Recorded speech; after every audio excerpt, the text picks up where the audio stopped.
तो नमस्कार दोस्तों, फिर से स्वागत है आपका। बीपीएससी एएसडब्ल्यू की हम लोग तैयारी कर रहे हैं और हम इस वीडियो में, इस छोटे से वीडियो में हम लगातार 25 क्वेश्चन ऐसे देखने वाले हैं जो कि बीपीएससी एएसडब्ल्यू में आपसे पूछे जा सकते हैं और पेपर 2 के ये क्वेश्चंस होने वाले हैं।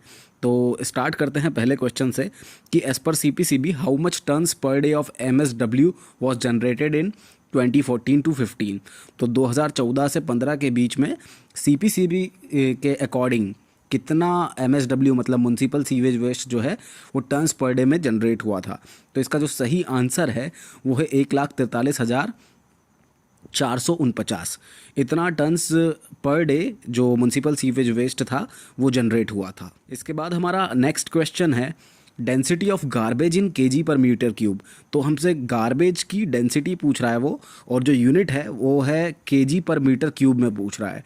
तो केजी पर मीटर क्यूब में अगर हम गार्बेज की डेंसिटी को देखें तो वो होती है 450 से 900 के बीच में। तो 450 से 900 kg per meter cube garbage की डेंसिटी होती है। अगला क्वेश्चन है हमारा approx how much percentage of plastic waste in India is recycled. हमसे पूछ रहा है वो कि कितना प्लास्टिक वेस्ट जो है भारत में रिसाइकल कर लिया जाता है। तो इसका सही आंसर है 50%। लगभग 50% जो वेस्ट है, प्लास्टिक वेस्ट है, उसको हम हर साल रिसाइकल कर लेते हैं।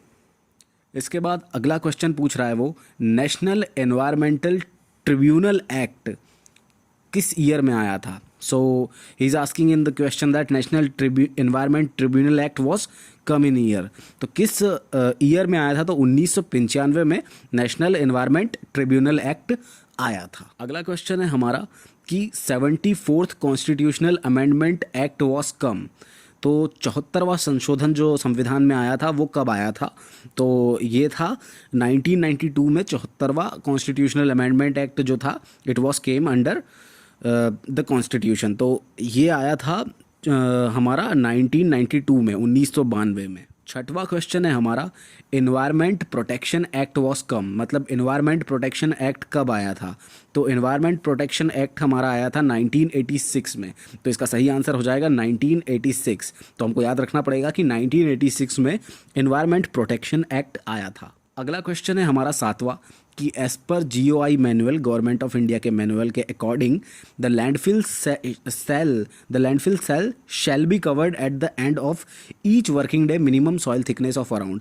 मतलब क्या करते हैं गवर्नमेंट ऑफ इंडिया के मैनुअल के अकॉर्डिंग जो लैंडफिल की जो सेल है, मतलब क्या करते हैं हम अलग अलग लेयर में लैंडफिल को, जब हमारा दिन ख़त्म हो जाता है तो एक सॉइल की लेयर से उसको ढक देते हैं। तो वो सॉइल की लेयर की थिकनेस पूछ रहा है वो कि कितनी होना चाहिए गवर्नमेंट ऑफ इंडिया के मैनुअल के अकॉर्डिंग। तो इसका सही आंसर जो है वो है 20 सेंटीमीटर। तो इसमें हमको कंफ्यूज नहीं होना है 10, 30 या 40 से। इसका सही आंसर जो होगा वो होगा 20 सेंटीमीटर। या फिर ये mm में भी पूछ सकता है कि 200 mm। तो आपको कंफ्यूज नहीं होना है 20 सेंटीमीटर और 200 mm के बीच में। तो इसका सही आंसर हो जाएगा हमारा 20 सेंटीमीटर।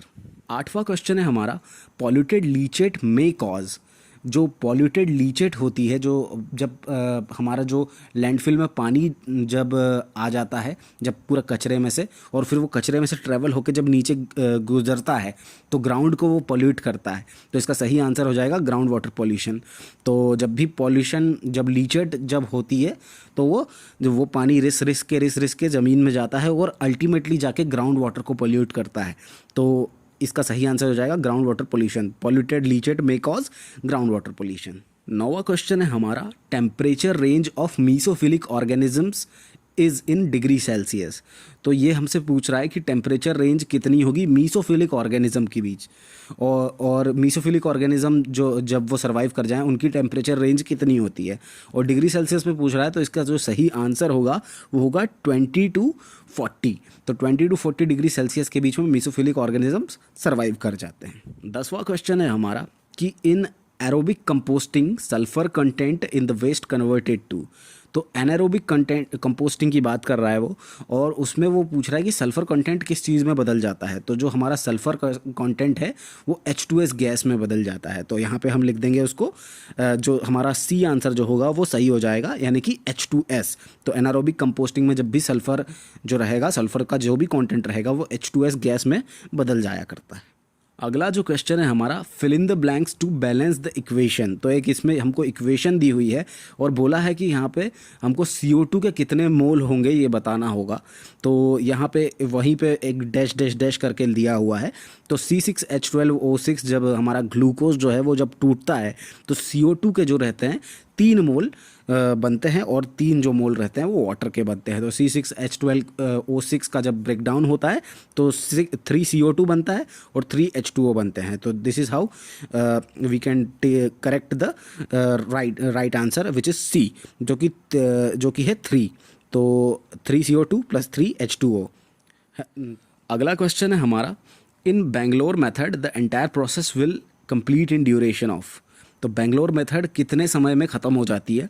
तो इसका सही आंसर है वो है 4 से 5 महीने लगते हैं बेंगलोर मेथड को ख़त्म होने को।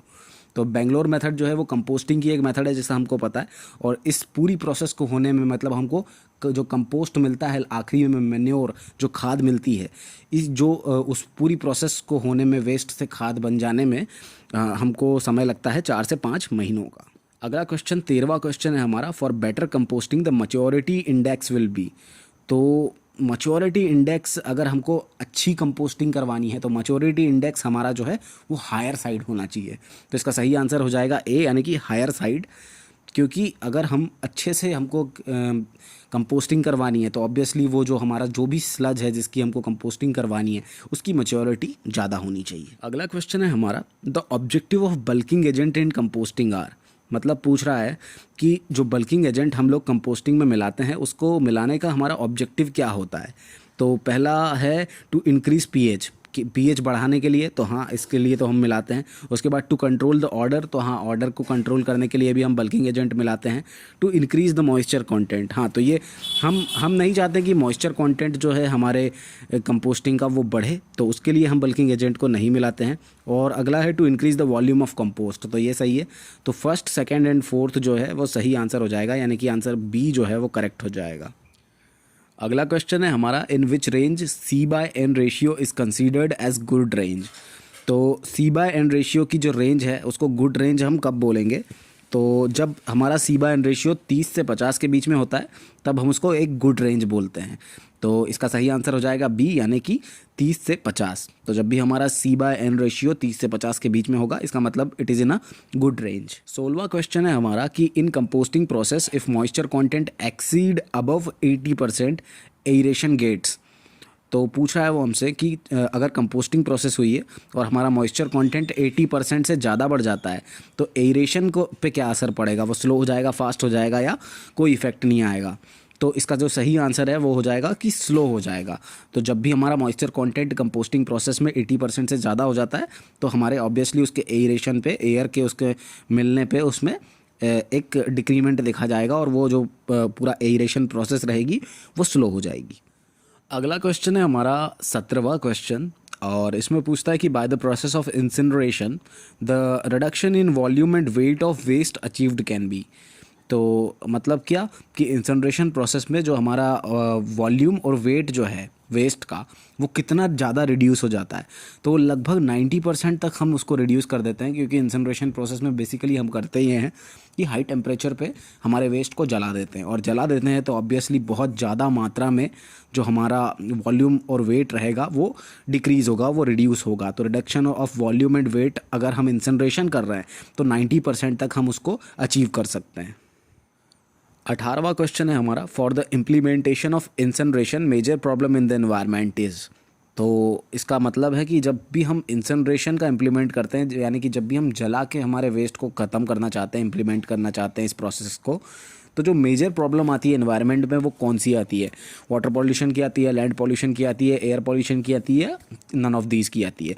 तो इसमें जो मेजर प्रॉब्लम आती है वो एयर पॉल्यूशन की आती है, क्योंकि जब भी हम इंसिनरेशन करते हैं यानी कि हमारे वेस्ट को जलाते हैं तो वो उसमें जो टॉक्सिक सब्सटेंसेस रहते हैं वो टॉक्सिक गैसेस में बदल जाते हैं और फिर हमारे एयर को पल्यूट करते हैं। तो इसका जो मेजर हमारी प्रॉब्लम अगर जो उत्पन्न होती है इंसिनरेशन से तो वो होती है एयर पॉल्यूशन की प्रॉब्लम।